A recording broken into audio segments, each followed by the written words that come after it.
Assalamualaikum warahmatullahi wabarakatuh. Baik, selamat datang, selamat bergabung adik-adik kelas 10 MIPA ya di SMA Negeri 1 Kuningan. Sedikit di awal tayangan tadi sengaja saya simpan gambaran bagaimana keadaan sekolah SMA Negeri 1 Kuningan. Barangkali adik-adik belum pernah masuk. Sombong amat. Ya mudah-mudahan video tadi bisa memberikan gambaran, oh SMA Negeri 1 Kuningan tuh ya seperti itu begitu. Oke, dalam pertemuan sekarang di mata pelajaran Sejarah Indonesia, kita akan membahas bab pertama terkait cara berpikir dalam sejarah.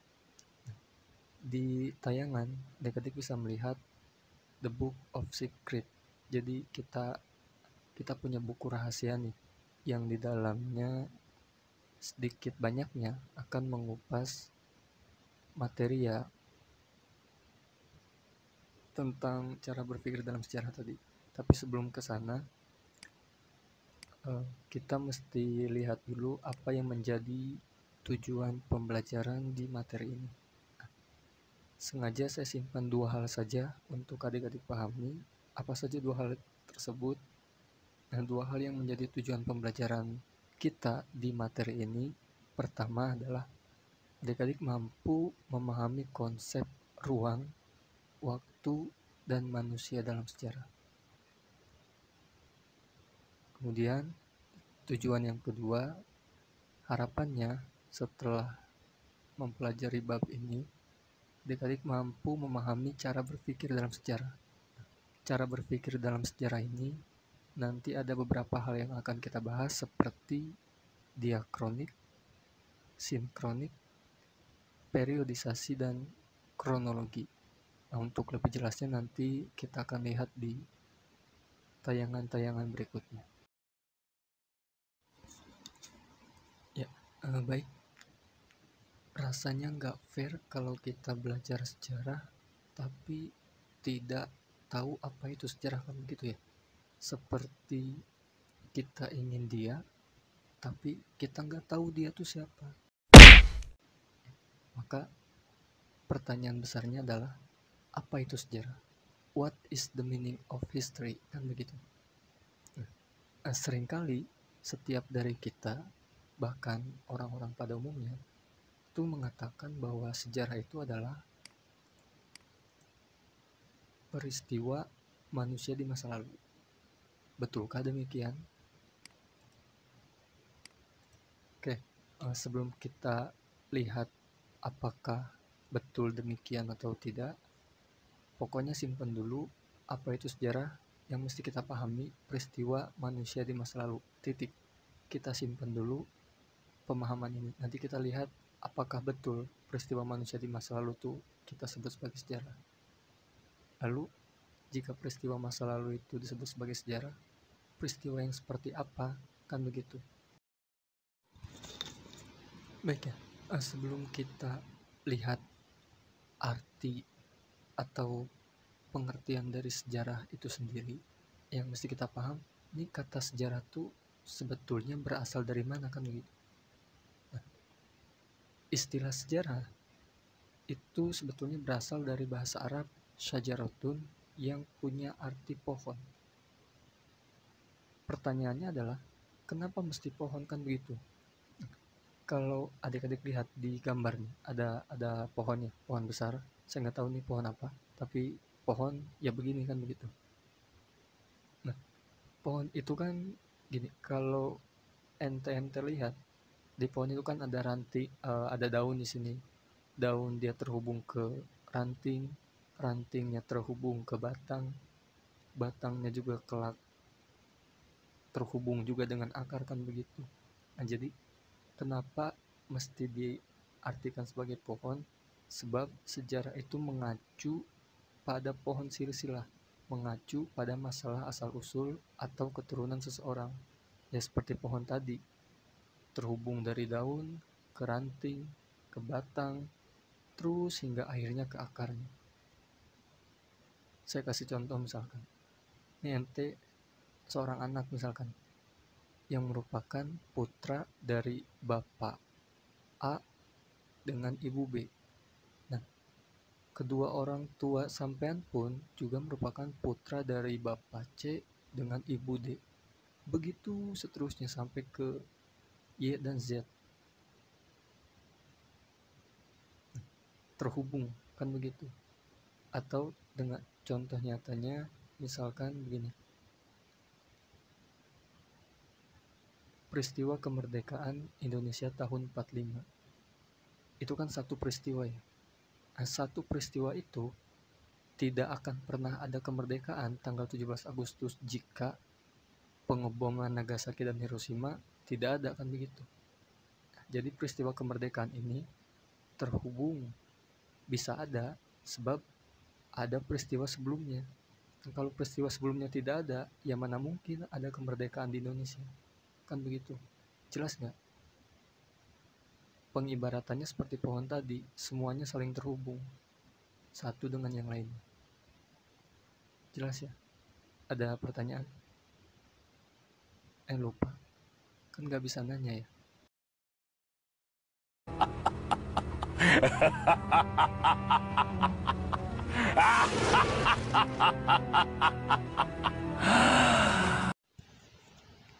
Baik ya, itu tadi arti kata sejarah dari bahasa Arab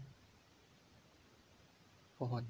Nah, kemudian kita akan melihat ternyata dalam bahasa lain pun itu seringkali sejarah itu disebut berbeda-beda. Misalkan begini, dalam bahasa Yunani, nah, istilah sejarah itu dikenal dengan kata historia, yang punya arti ilmu atau apa yang diketahui dari hasil penyelidikan. Jadi hasil penyelidikan ente itu disebut sebagai sejarah atau historia dalam bahasa Yunani ya. Contohnya misalkan ente mau menyelidiki apa saja yang menjadi hasil dari perundingan Linggarjati, kan begitu. Nah, setelah ente selidiki, oh ternyata hasil perundingan Linggarjati itu salah satunya Belanda mengakui secara de facto Indonesia itu cuma ada Pulau Sumatera, Jawa, dan Madura misalkan. Nah, hasil temuan tadi itu disebut sebagai historia, sebab ente berusaha mengetahui apa saja hasil dari perundingan Linggarjati, kan begitu. Jelas ya? Nah, tentu kalau kita berbicara tentang penyelidikan, itu kan tidak bisa dilepaskan dari ente lihatnya dari mana, ente taunya dari mana, buktinya kan, sumbernya kan. Ya contohnya tadi, ente bisa tahu hasil perundingan Linggarjati itu dari mana, kan bisa dari buku, bisa dari catatan-catatan yang ditinggalkan, kan begitu, bisa dari langsung berkunjung ke museumnya. Jadi kalau kita bicara penyelidikan, kita tentu tidak bisa dilepaskan dari sumbernya, dari mana informasi itu ente dapatkan, kan begitu. Jelas ya? Kemudian dalam bahasa Inggris, istilah sejarah itu disebut sebagai history, yang berarti masa lampau umat manusia. Masa lampau itu masa lalu ya, masa lalu ya, masa lalu ya, masa lalu ya, mantan.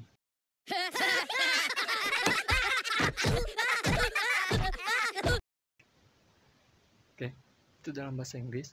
Kemudian dalam bahasa Jerman, istilah sejarah itu saya nggak tahu nih bilangnya kayak gimana, tapi kira-kira begini, Geschichte, yang berarti sesuatu yang telah terjadi. Nah, kalau kita berbicara sesuatu yang telah terjadi, maka kita berbicaranya tentang masa lalu, kan begitu, masa yang sudah. Kemarin itu termasuk masa yang sudah, sesuatu yang telah terjadi. Bahkan 1 detik yang lalu pun juga kan sudah terjadi. Nah, dalam pemahaman Geschichte dari bahasa Jerman, ya sejarah seperti itu maksudnya. Jelas ya? Kemudian dalam bahasa Belanda, istilah sejarah itu disebut, saya nggak tahu nih sebutannya apa.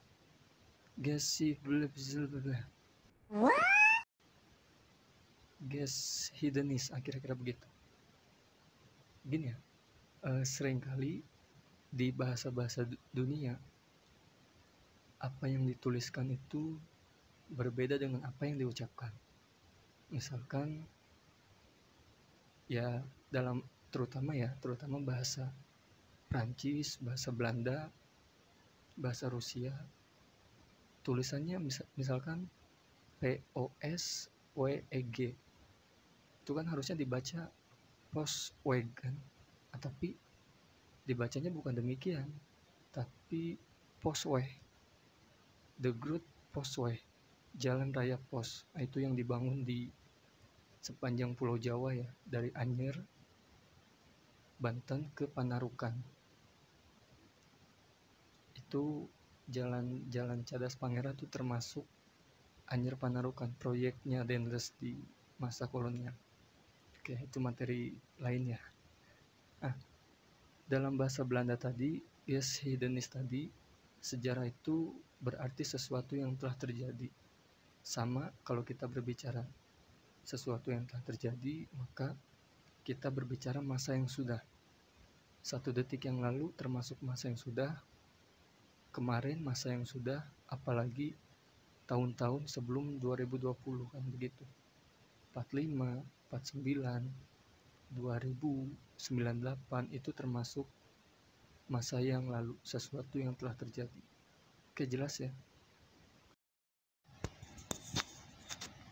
Nah, setelah kita tahu dalam berbagai bahasa itu sejarah punya istilah yang bermacam-macam, maka sampailah kita di simpulannya nih. Simpulannya adalah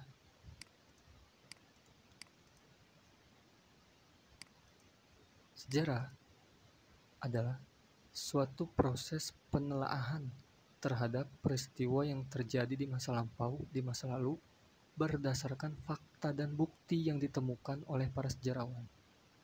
Sejarawan itu orang yang paham betul sejarah ya.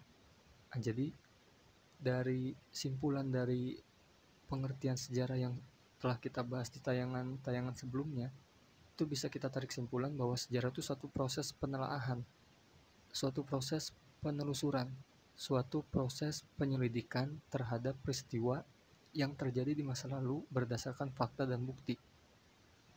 Pertanyaannya adalah, untuk apa sih kita menelusuri masa lalu itu, kan begitu? Untuk apa? Untuk kita belajar dari masa lalu agar kehidupan kita di masa sekarang menjadi lebih baik. Nah, makanya ada ungkapan dalam bahasa Yunani, Cicero itu pernah bilang, Historia Magistra Vitae, tahu sejarah adalah guru terbaik. Sejarah adalah pengalaman terbaik. Sebab dari sejarah kita bisa belajar dari kesalahan di masa lalu untuk kemudian tidak kita ulangi di masa sekarang dan di masa yang akan datang, kan begitu. Nah, ini saya kasih gambaran singkat lagi begini. Di sini ada old, di sini ada now. Now sekarang, old lalu. Kita sejatinya kan hidup di zaman now nih, di sini ya. Sementara apa yang disebut peristiwa sejarah itu kan terjadinya di masa yang sudah, di masa old, di masa yang lalu. Kita yang sekarang pengen tahu apa yang terjadi di masa old, apa yang terjadi di masa lalu. Mungkin nggak kita yang di sini pergi ke sini, secara fisik pergi ke sini? Mungkin tidak. Rasanya tidak mungkin. Karena ya tidak ada ya mesin waktu yang bisa membawa manusia ke masa lalu. Nah, maka agar kita tahu apa yang terjadi di sini, kita perlu bukti, dan masa lalu itu biasanya meninggalkan bukti. Nah, bukti ini yang akan kita pelajari sehingga kita bisa mengetahui apa yang terjadi di masa lalu. Karena sekali lagi, tidak mungkin kita di sini pergi ke sini, gak mungkin. Maka untuk mengetahui apa yang terjadi di sini, kita perlu bukti. Bukti ini biasanya ditinggalkan oleh masa lalu kita mempelajarinya dari bukti sehingga kita bisa tahu apa yang terjadi di masa yang lalu. Begitu ya, jelas? Nah, maka sekarang timbul lagi nih pertanyaannya. Jika sejarah adalah peristiwa yang terjadi di masa lalu, maka apakah masa lalumu itu sejarah? Mantanmu itu sejarah? Mantan yang kamu cintai itu sejarah? Ternyata jawabannya bisa iya, bisa tidak. Kenapa iya? Kenapa tidak? Kan sejarah itu masa lalu. Lalu kenapa bisa iya? Kan begitu ya. Nah, sebelum kita bahas ini, ingin terlebih dahulu saya sampaikan bahwa peristiwa yang terjadi di masa lalu itu disebut sejarah apabila dia punya ciri-cirinya, kan begitu. Apa saja cirinya? 3 hal. Pertama, peristiwanya unik. Dalam artian terjadi hanya satu kali dan tidak akan pernah terulang persis sama.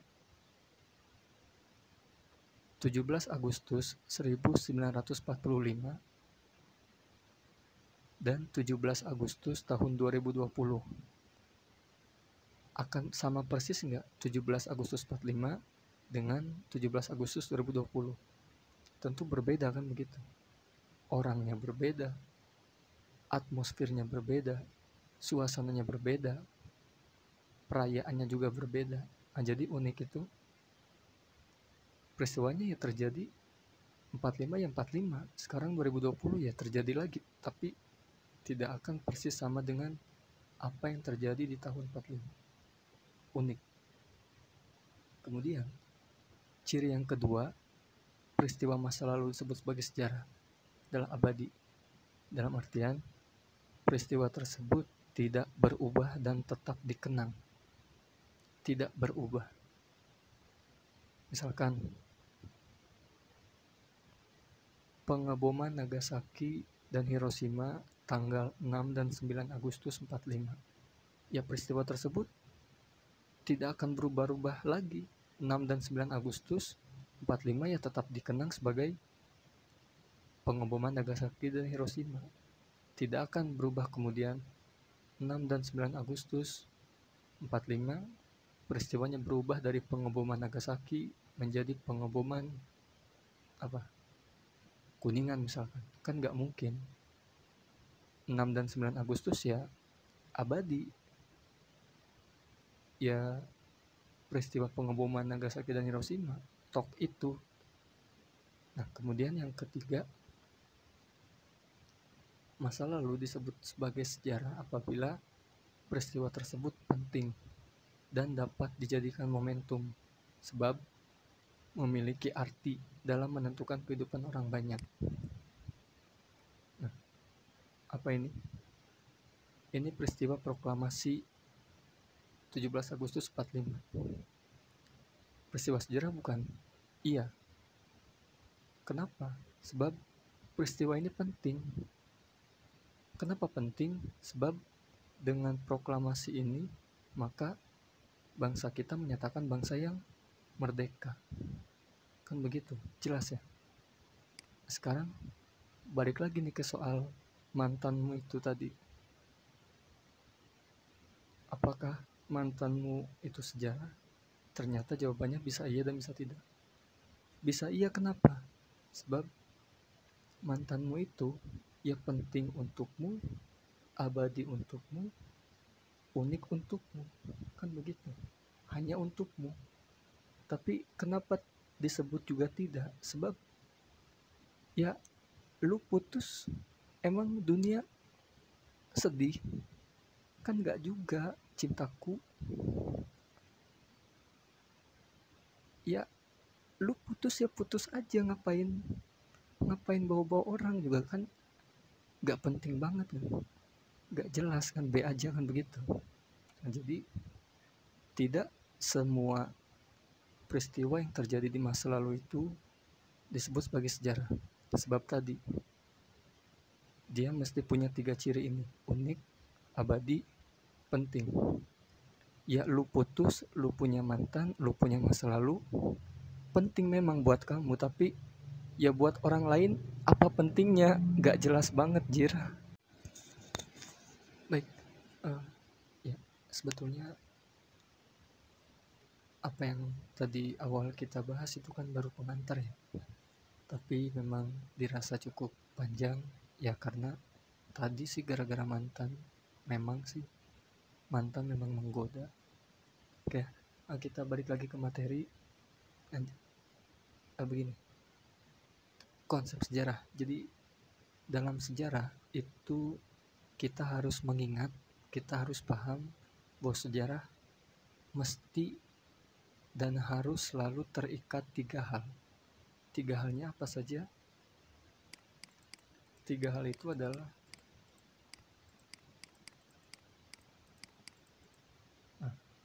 satu, manusia, 2, ruang, 3, waktu. Manusia itu sebagai subjek dan objek atau pelaku sejarah. Jadi sejarah itu pasti selalu terikat dengan manusia. Sementara ruang, what is the meaning ruang, kan begitu ya. Ruang itu berkaitan dengan di mana, space, tempat, lokasi.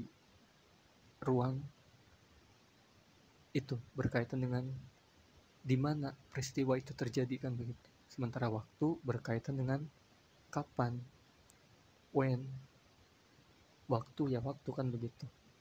Nah, karena ini kelas IPA ya, jadi boleh dong kita ingat-ingat soal ini apa nih, matematika ya, diagram atau apa nih namanya, kurva atau apa ya, itulah.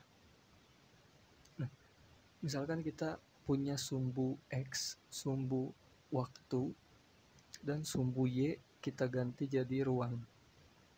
Nah, di sumbu waktu kita tulis misalkan tahunnya bebas ya, tapi saya tuliskannya tahun 45 dan abad 4. Sementara di ruang kita tulis Indonesia. Nah,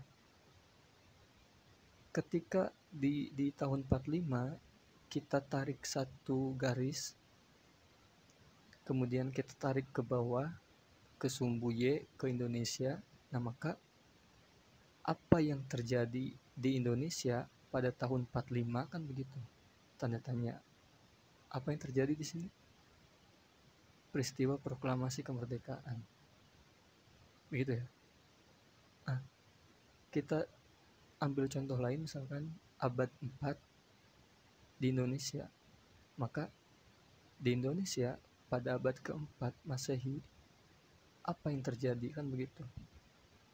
Oh, ternyata peristiwa abad keempat di Indonesia itu ada peristiwa ditemukannya nih prasasti atau catatan tertulis pertama di Indonesia pada kerajaan Kutai di Kalimantan. Nah, jadi titik hubung antara manusia, ruang, dan waktu itu seperti tadi. Jadi satu titik peristiwa sejarah itu ditentukan dari waktunya kapan dan ruangnya di mana, sehingga titik temunya itu ditemukan satu peristiwa sejarah tertentu.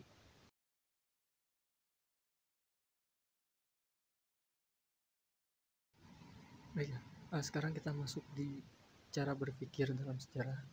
Nah, untuk cara berpikir ini sebetulnya sederhananya begini. Dalam tayangan video, misalkan dalam tayangan video proklamasi ini, nah, kalian termasuk orang yang pengen tahu lebih dalam tentang proklamasi, atau pengen lebih tahu kenapa sih kok bisa terjadi proklamasi kemerdekaan Indonesia? Nah, dua pertanyaan itu berkaitan erat dengan cara berpikir sejarah.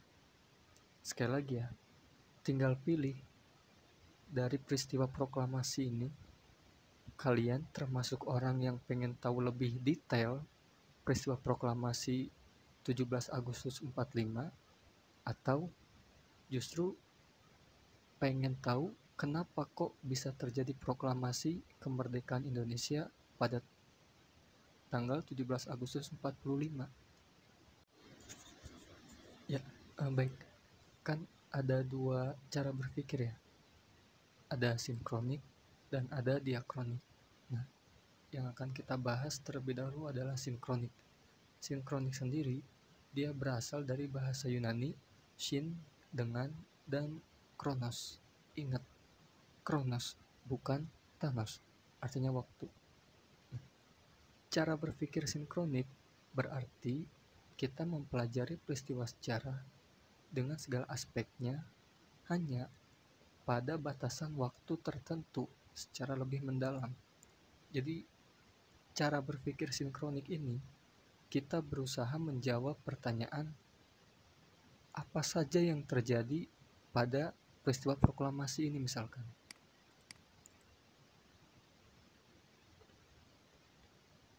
Melebar dalam ruang, menyempit dalam waktu. Maksudnya, menyempit dalam waktu, kita batasi peristiwa sejarah apa yang akan kita lihat. Nah, dalam hal ini kita batasi pada peristiwa proklamasi. Sementara melebar dalam ruang itu, kita berusaha menjawab peristiwa proklamasi ini, batasan peristiwa proklamasi ini, dia punya dampak apa bagi bangsa Indonesia? Dia punya dampak apa bagi dunia? Dia punya manfaat apa bagi bangsa kita? Dia punya manfaat apa bagi dunia? Jadi kita membahas peristiwa ini secara lebih mendalam. Nah, itu cara berpikir sinkronik.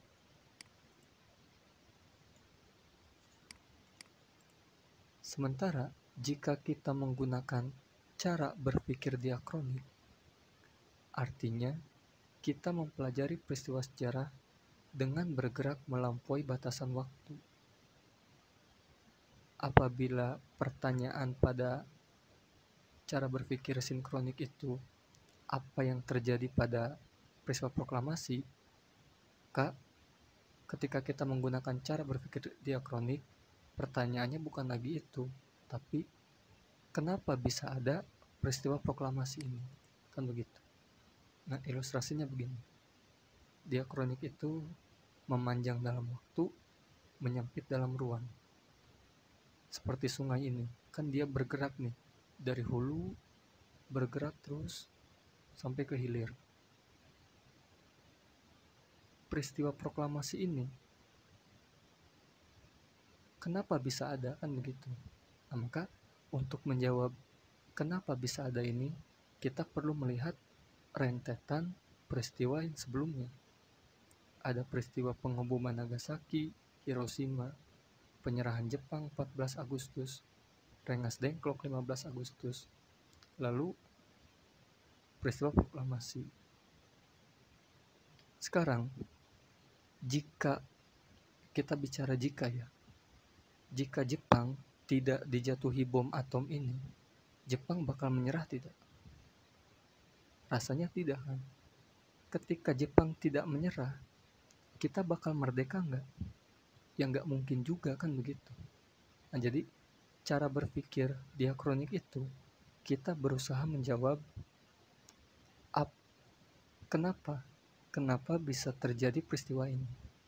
Kan tidak, apa istilahnya, kalau bahasa Kuningan sih da moal ujug-ujug atuh proklamasi ayat teh, kan begitu. Nah, maka untuk menjawab kenapa bisa ada ini, kita perlu melihat rentetan peristiwa sebelumnya. Jadi kita tidak membahas ini secara lebih mendalam, tapi kenapa bisa ada ini, melihat rentetan peristiwa sebelumnya.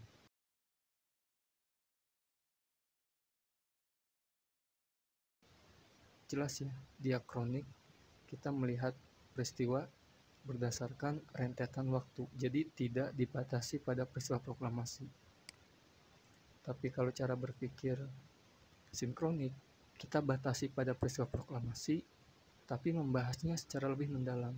Dampaknya apa, fungsinya seperti apa, manfaatnya apa, siapa saja di sana tokoh-tokohnya, dan segala macam. Jelas ya? Ada pertanyaan? Lupa, kan gak bisa nanya.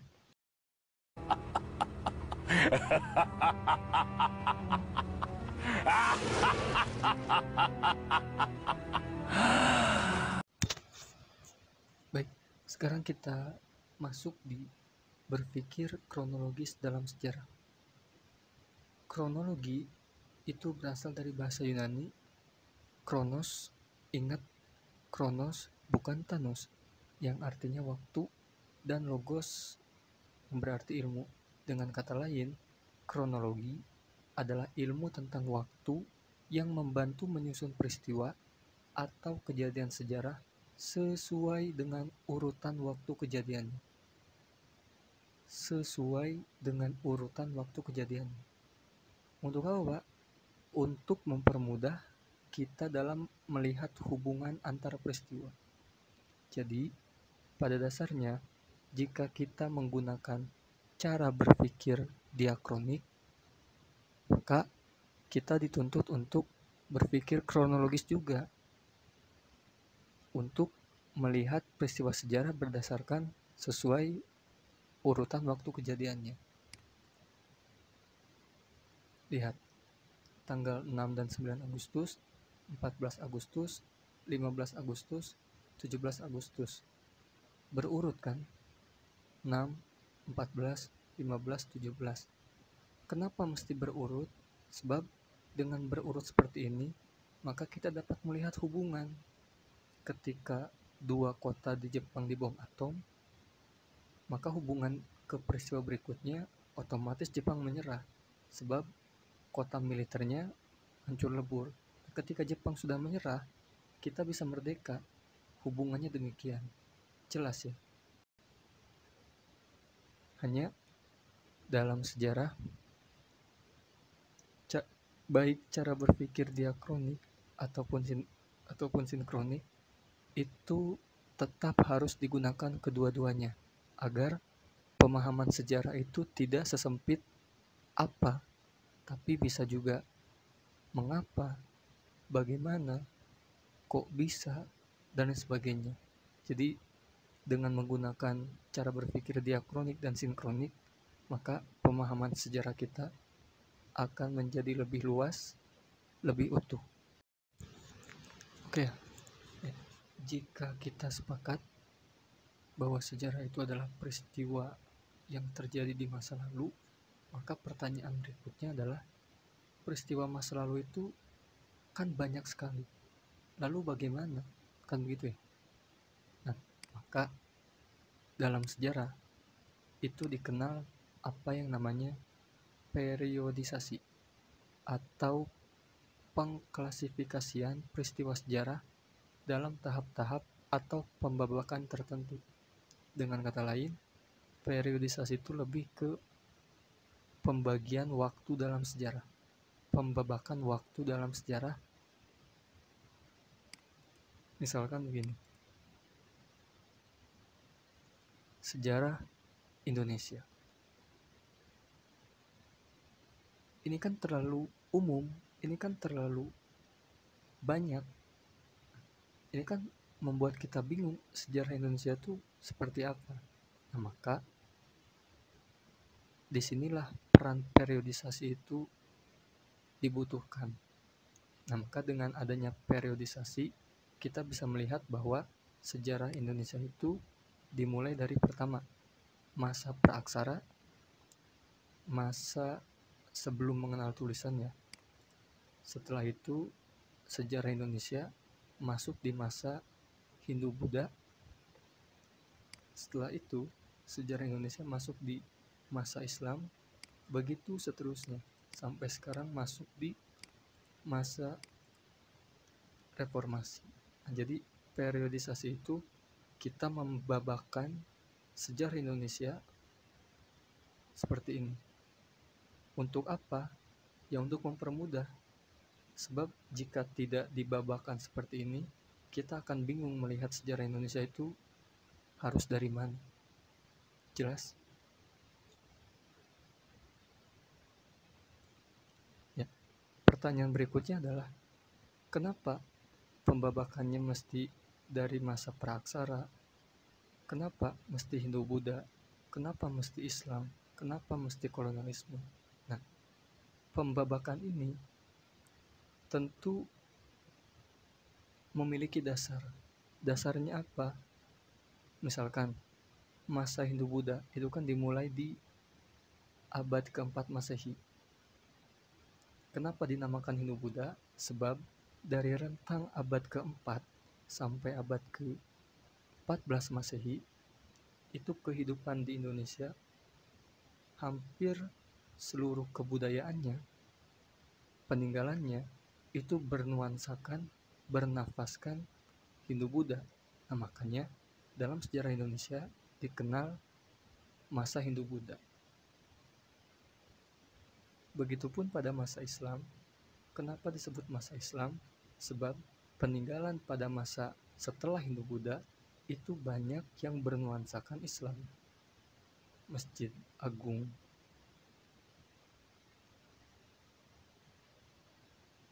Masjid Demak misalkan, masjid di Banten misalkan, dan sebagainya. Jadi banyak peninggalan yang bernuansakan Islam setelah Hindu-Buddha selesai di Indonesia. Begitu juga seterusnya. Jelas? Ada pertanyaan? Oh ya, lupa.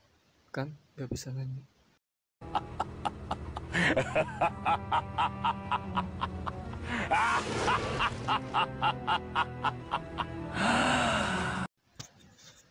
Ya, baik adik-adik, sekian dulu materi di bab pertama. Mudah-mudahan dari materi tadi sedikit banyaknya dapat dipahami, dan secara pribadi saya mohon maaf jika masih banyak kekurangan, baik dari hal visualisasi, suara, tayangan, mungkin juga tutur kata. Mohon untuk dimaafkan. Terima kasih atas perhatiannya. Mari tutup pembelajaran ini dengan membaca doa. Terima kasih. Assalamualaikum warahmatullahi wabarakatuh.